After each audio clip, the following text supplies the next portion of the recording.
everyone, and today I've got another poem written by Robert Frost from your book First Flight of Class 10th. The name is Fire and Ice.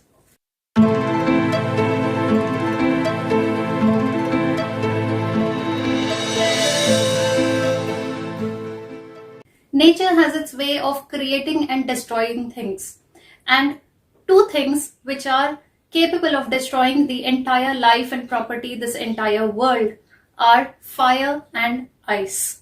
But in this poem, Fire and Ice, Robert Frost has made a comparison of these two destructible forces of nature with two emotions which are also equally bad or damaging for us. Fire is compared to our desires and ice is compared to hatred. So today we are going to read and understand this poem, followed by the summary, then poetic devices and rhyme scheme. After that, moral and question answers related to this. But before we start, as usual, let's know something about Robert Frost, the poet of this poem. Robert Lee Frost was born on 26 March 1874 in San Francisco, California. He was an American poet, but his work was initially published in England before it was published in the US. The only poet to receive 4 Pulitzer Prizes for poetry, he was awarded the Congressional Gold Medal in 1960 for his poetic works. On July 22, 1961, Frost was named Poet Laureate of Vermont. His well-known poems are The Road Not Taken, Stopping by Woods on a Snowy Evening, Mending Wall, Nothing Gold Can Stay, and more. He died on 29 January 1963 in Boston, Massachusetts, US.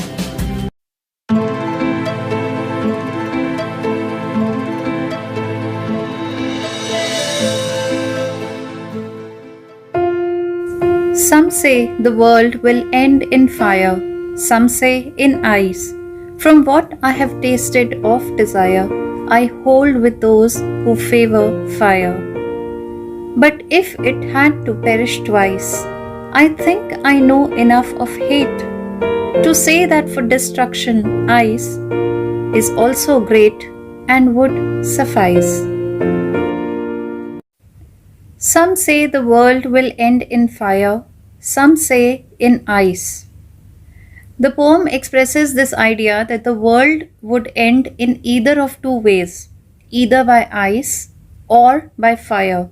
So one group of people feel that the world will end because there will be a massive fire and this fire will destroy life and property. And the other group of people say that this entire world will get frozen, everything will become ice. And of course, it will lead to the destruction of this world. The poet is comparing fire and ice here with two destructive human emotions, desire and hatred. So fire is compared to desire and ice is compared to hatred. Just as fire and ice both have the capability of destroying this entire world, in the same way, if a person has these two emotions very strongly in him, desire and hatred, then both these emotions can destruct him also. From what I have tasted of desire, I hold with those who favor fire. Desire means a strong feeling of wanting to have something, and favor means approval or support. The poet here says that I have tasted desire means I too have desires, or every human being has desire of something. But if the emotion of desire becomes uncontrolled inside us, it takes the form of a fire, and then it becomes a fiery emotion, a burning passion. Now this desire is compared to fire, just as that group of people who feel that fire can destroy this world.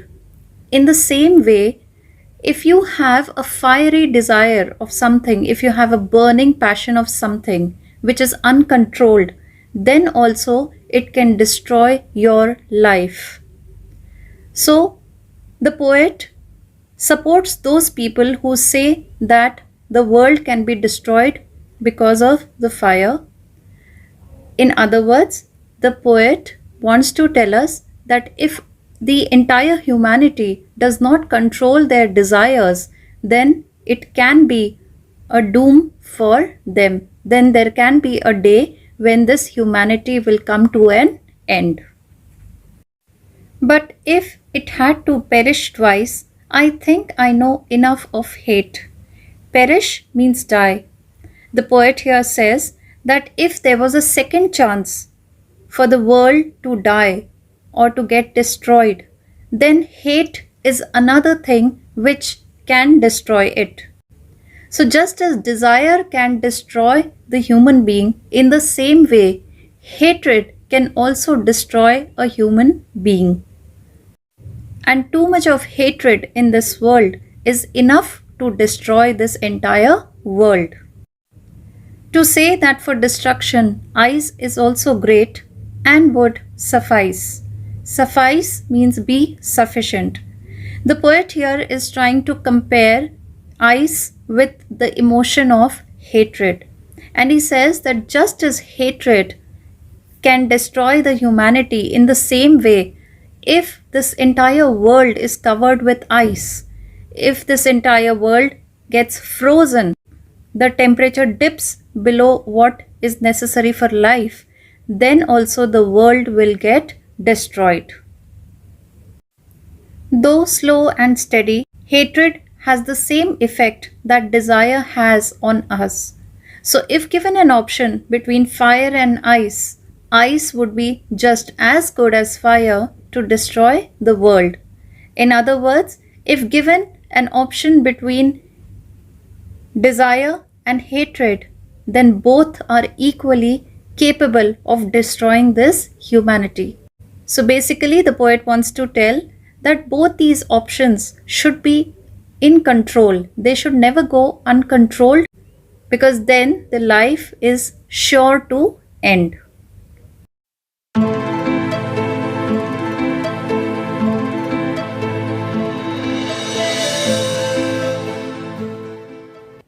At the beginning of the poem, the poet says that there are two kinds of people in this world.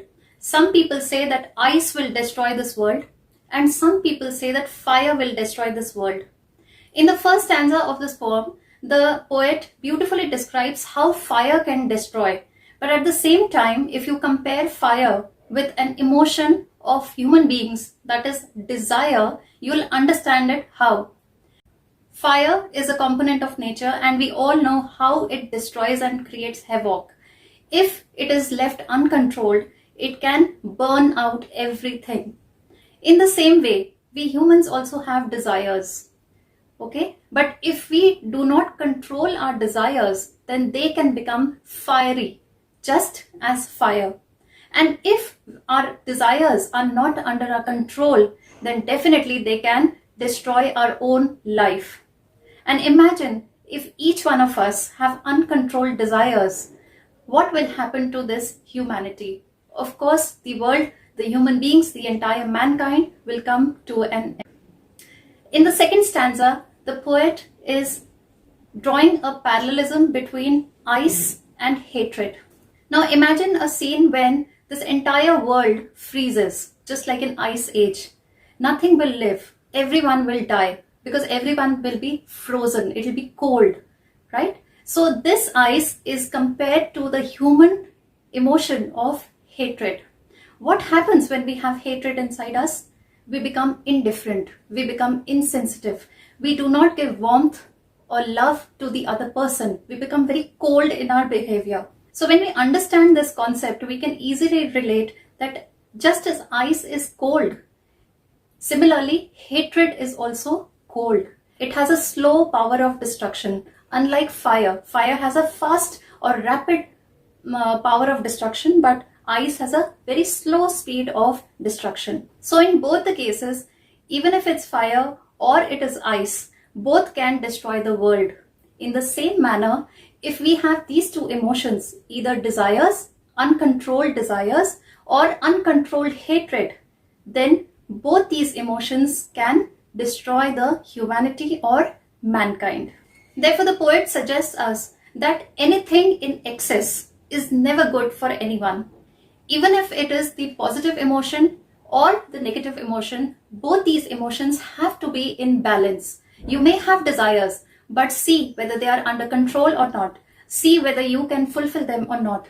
See, because of your desires, are you harming anyone or no? Check that. On the other hand, hatred. Hatred in itself is a negative emotion. Yes, and we all have been taught that we should not have hatred for each other in our hearts, because that makes us very emotionless. That makes us so closed off that we stop caring for others. So, this was what the poet has described in this poem very beautifully by making comparisons between fire and ice, and on the other hand, desire and hatred.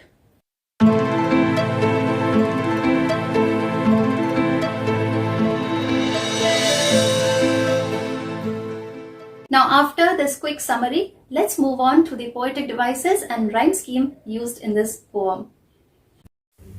The first poetic device that is used in the poem and we are going to take is alliteration. Alliteration is the repetition of a consonant sound at the beginning of two or more words which are closely placed. Example of alliteration is the sound of f in favor, fire, and w in world, will. The next poetic device is imagery.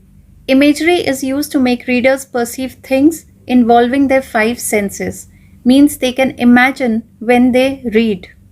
Two such examples from this poem are, some say the world will end in fire, and to say that for destruction, ice is also great. The next poetic device is anaphora.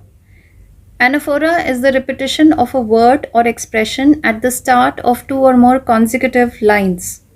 Example is some say is repeated at the start of lines 1 and 2. Next is personification, which is to give human qualities to inanimate objects. In this poem, fire and ice are capable of destruction. Thus, the poet personifies fire and ice by giving them mind and power to destroy anything. Rhyme scheme. A rhyme scheme is a rhyming pattern that is created at the end of the lines of poetry. If the last word of every line rhymes with the previous one, then we give the same letter, or else we give it a new letter. Now let's find out the rhyme scheme of this poem and take the first stanza first. The first line will always be given the letter A. Coming to the second line, the last word does not rhyme with the first one, so we'll give it a new letter B. In the third and the fourth lines, the last words rhyme with the first line, so we'll give it the same letter A to both the lines. Let's come to the second stanza. The first line rhymes with the second line, that is twice rhymes with ice, so we'll give it the same letter B. The next line does not rhyme with any of the words in the previous lines, so we'll give it a new letter C.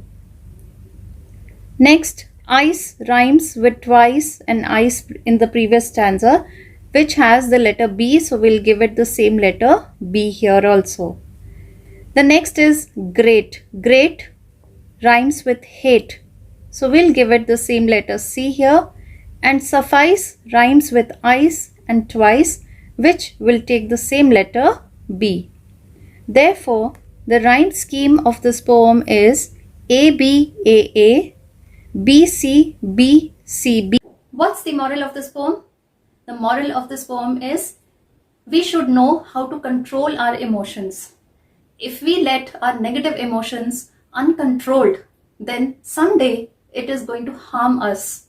It will end the peace and love in our life. That is all in the session today, and I'll flash the question answers in front of you for your reference, and I'll see you again in my next video with a new topic. Till then, take good care of yourself and stay balanced, stay controlled. Thank you. Bye-bye.